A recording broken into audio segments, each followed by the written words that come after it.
زكريا، عمك سليم عمل ايه؟ الحمد لله يا عمتي. لفقوا له تهمه وهيخرج منها بسرعه ان شاء الله. طب تعال، انا عايزاك في كلمتين.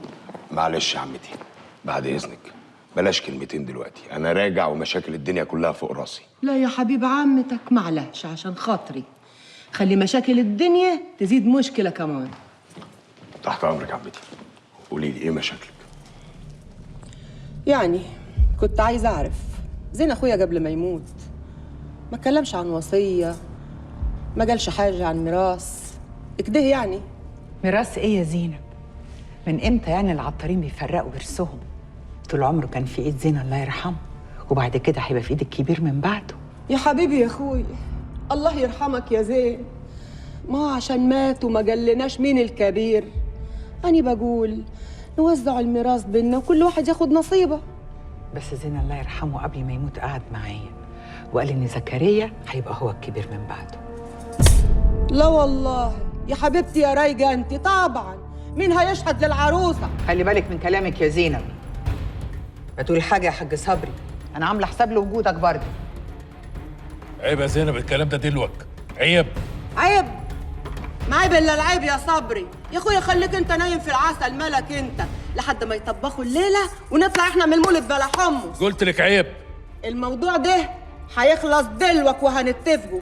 وانت يا ست الهوانم يا اللي ساكنه في العلالي، حياه النبي يا شيخه ما تقولي لي تاني تقولي ايه وما تقوليش ايه. هيخلص دلوقتي يا عمتي. اولا انا ما كنتش عايز ابقى الكبير، حتى لما ابويا جابني بعد ما عمي شريف مات وقال لي ان انا هبقى الكبير انا ما كنتش عايز، لان ده هم لو شلته انا عارف انه هيكسر ظهري. بس مادام ابويا الله يرحمه كان شايف ان انا قد الهم ده، ومادام زين العطار ما بقاش موجود وكبرنا التاني عم سليم ما بقاش موجود، فما فاضلش غير ولاد زين العطار، وانا كبير ولاد زين العطار، يعني كبير العيله. فاللي هقوله مفيش حاجه هتتعمل غيره. العيله دي ما تعرفش حاجه اسمها ورث. نصيبك هيوصل لك كل اول شهر وزياده كمان زي اي حد من العيله، وده اللي ابويا كان موصينا عليه قبل ما يموت. لا يا شيخ، هي وموصيك على ايه كمان؟ الكلام ده تضحك بيه على اخواتك ولا على اللهبل صبر اخويا ده، لكن انا لا. ما يصحش كده يا زينب. انت تسكت خالص. عمتي، مادام انت مش عامله احترام للراجل اللي لسه ميت ودمه لسه ما بردش، ولا عامله احترام لاهله اللي انت واقفه وسطيهم وفي بيتهم، فانا بشكرك انك جيتي. عم صبري لو سمحت خد عمتي واطلعوا على البلد. دوار العمده لازم يبقى مفتوح عشان ياخد عزا زين العطار.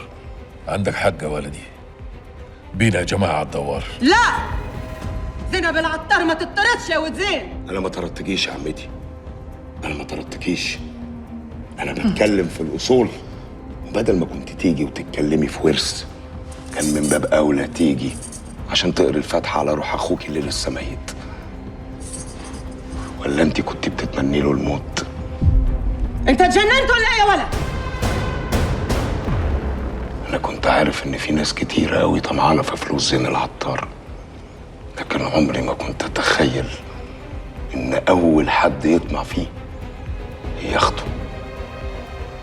خلص الكلام.